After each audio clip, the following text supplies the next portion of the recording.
The good shepherd does not bear grudge. The good shepherd does not bear grudge. Colossians chapter 3, verse 8. But now you also put off all these: anger, wrath, malice, etc. Get it? A good shepherd should not bear grudge. Something happened last week, and up to now, you see the person. Now, tell me, how does it work?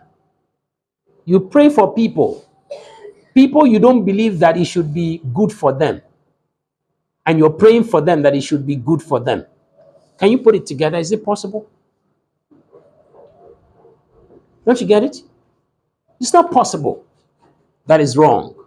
Amplified says, but now put away and rid yourself completely of all these things: anger, rage, bad feelings towards others, negative energy. You heard me speak to my daughter strongly. Yes, that's how, because of how much I love her, and she knows it, and she cannot repeat it. It has nothing to do with negative energy. Do you know how dangerous negative energy is? Negative energies can cause someone to have an accident on the road. So, as a shepherd that has flock under you, you have no right to get angry. Take note of it. You have no right to get angry. But Jesus told Peter, "Get thee behind me, thou Satan." No. Read it again. "Get thee behind me, thou Peter." Is that what he said? He addressed the enemy.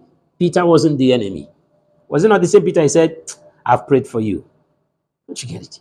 Understand it?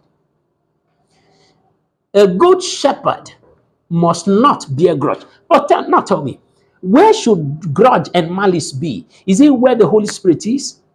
How will the Holy Spirit be able to?